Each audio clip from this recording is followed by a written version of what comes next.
present Security Force Commander in JAFFNA Peninsula. He has a lot of information to give you with regard to the development and reconstruction work that is going on in the northern, particularly in JAFFNA and JAFFNA Peninsula. So I would now invite Major General Mahinda Hathurusinghe.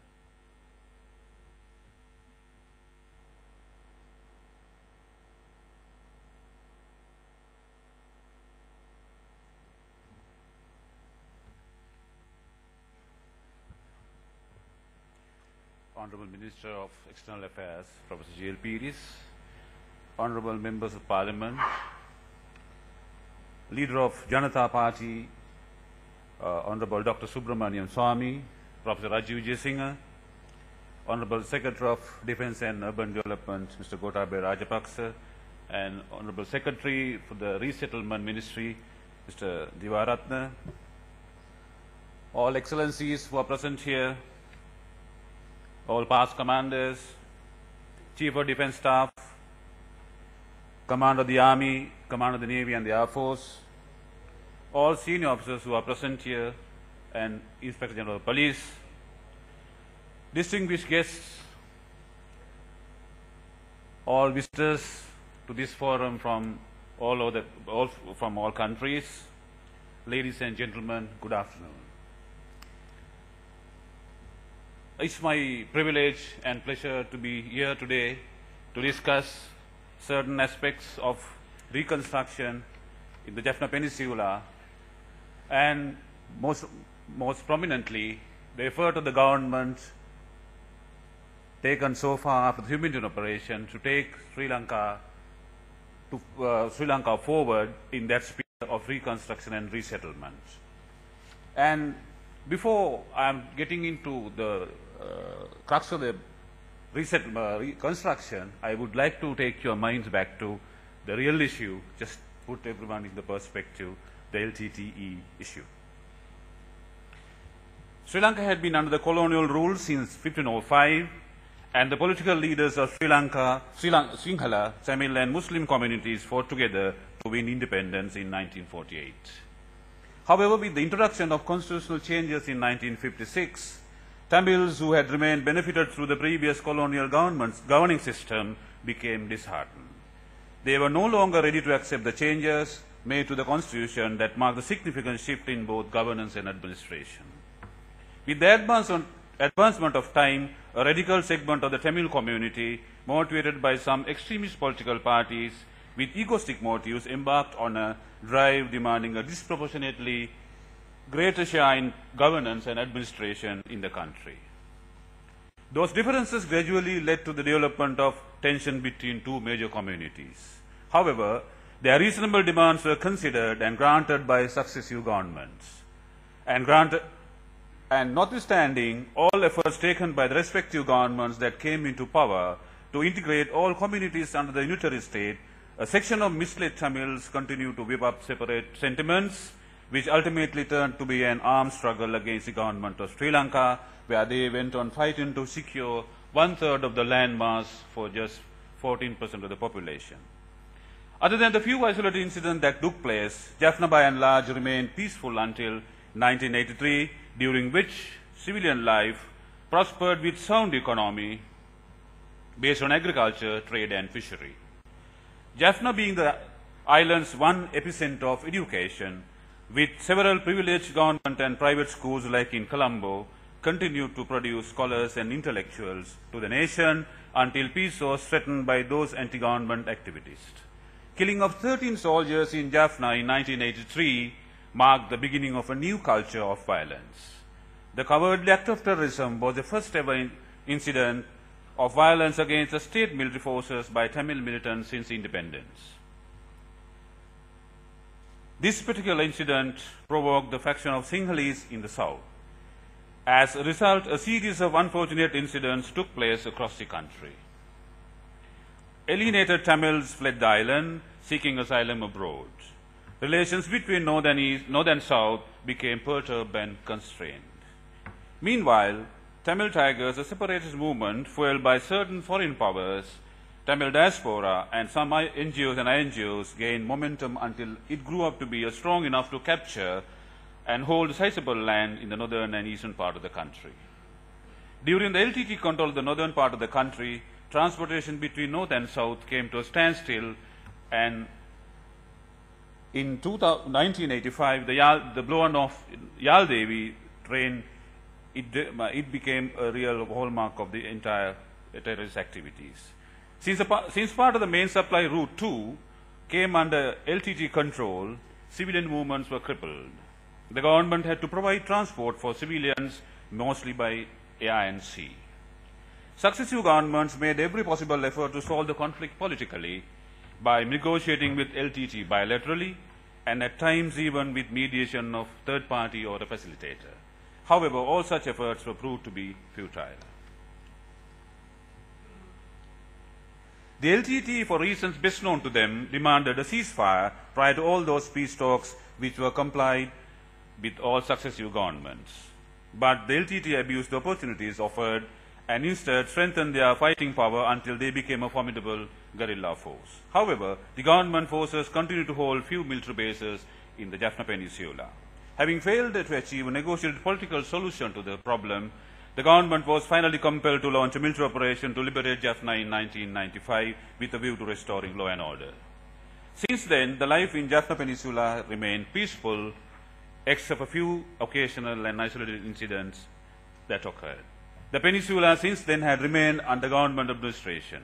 Due to its strategic and geopolitical significance, an adequate military force was deployed to defend the liberated territory. The 30 years long separatist war came to a successful end in May 2009 with the defeat of LTT terrorists. Unwavering leadership of His Excellency the President and unified effort of all forces, well coordinated by the determined Defense Secretary, with the support of entire peace-loving population of the country, opened the door to a newer and most unfamiliar peaceful environment. Post-conflict responsibilities of the soldier appear to be more complex and complicated than before. I invite you to watch the video film.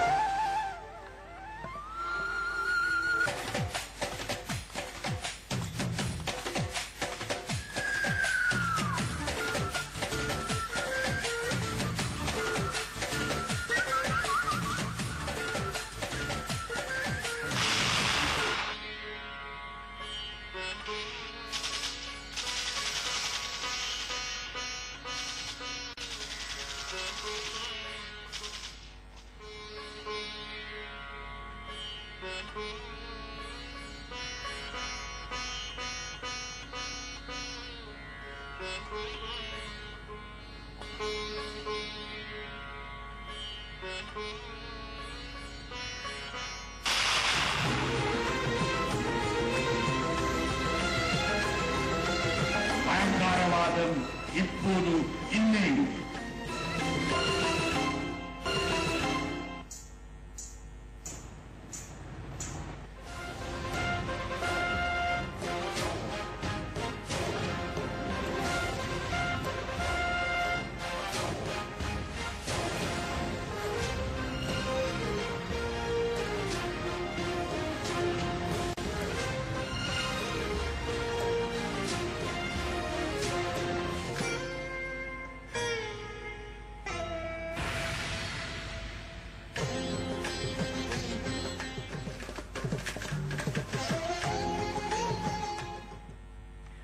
Overnight transformation of the image of the soldier from fighter to protector was thought to be necessary but crucial. Projection of the soldier as the ultimate guardians in the minds of Jaffna population was considered to be a foundation stone for confidence building. It was not an easy task to transform and assign the new responsibility of the social reconstruction and nation building for those who were trained as skilled soldiers. Mindset of the soldiers who fought a war for 3 decades had to be transformed to identify mere basic needs of Jaffna population and help them improve their quality of life. Changing the role of the warrior to the protector helped our soldier to win hearts and minds of Tamil community. Making a leap forward in civil affairs, Secret Force Headquarters Jaffna opened a Civil Affairs and Public Relations Office in Jaffna town in 9th March 2010, and this office is open for civilians for 24 hours. The new office earned the trust of civilians with a short span of time and became famous as Public Relations Office, where people could meet army officers to seek relief for their grievances. As a new concept took root, Army was seen as their caretakers.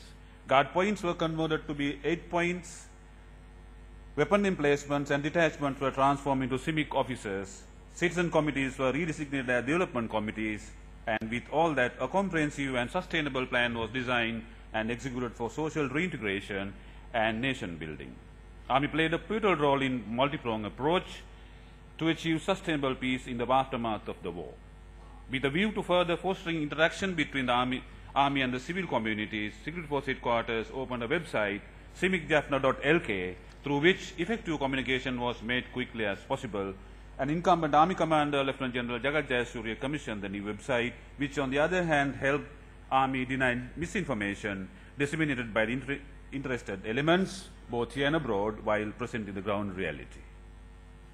JAFFNA society, comprised of population over 500,000 people of diverse religious, social, ethnic and cultural backgrounds, too were needed to be transformed to accept the change.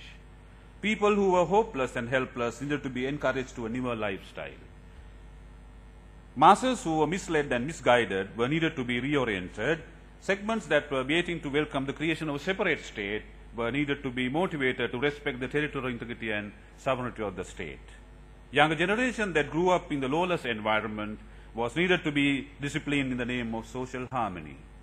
Ex-LTT combatants and sympathizers who suffered the humiliation of defeat were needed to be rehabilitated, encouraged and reintegrated into the mainstream as productive citizens.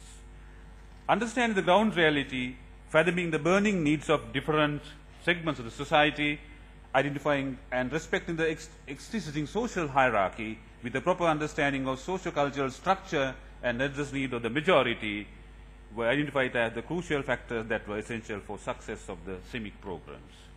Resources necessary for community support projects were found as prompt allocation from the government sources, contribution of officers and soldiers, donation from well-wishers, and at times through personal contacts with friends. Identified critical needs of the society were timely attended by the Army.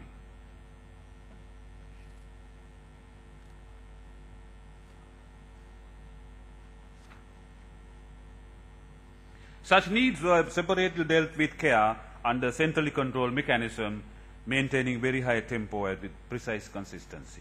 No sooner peace was ushered to the country, His Excellency the President appointed a Presidential Task Force with President Advisor and the Honorable Minister Mr. Basil Rajapaksa at the head to implement an accelerated development program called WADAKKIN WASANTHAM, and this project allocated more than 70,000 million rupees for JAFFNA alone to enhance its infrastructure facilities.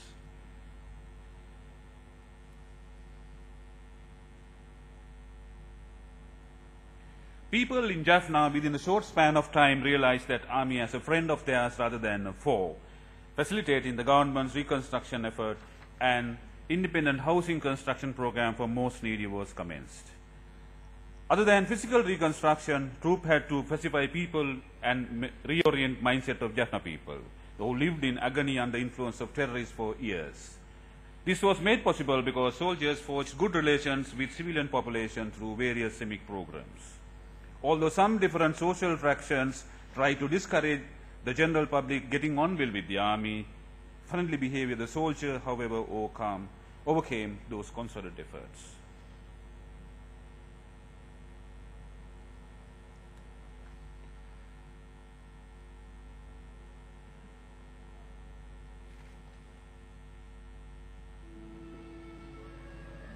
Army, having noticed the dire necessity for permanent shelter to the destitute, especially for those who were languished at welfare centers as internal displaced personnel, initiated a housing program in JAFFNA, which so far has constructed nearly 1,775 houses for people of JAFFNA. Financial assistance was sought from officers and soldiers and their personal contacts to obtain building materials. Soldiers, in addition, contributed to the construction of work and their own labor.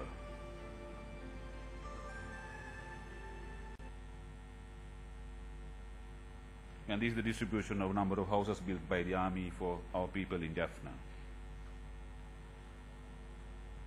Army was convinced of the need to enhance infrastructure facilities for education in JAFFNA, which earlier produced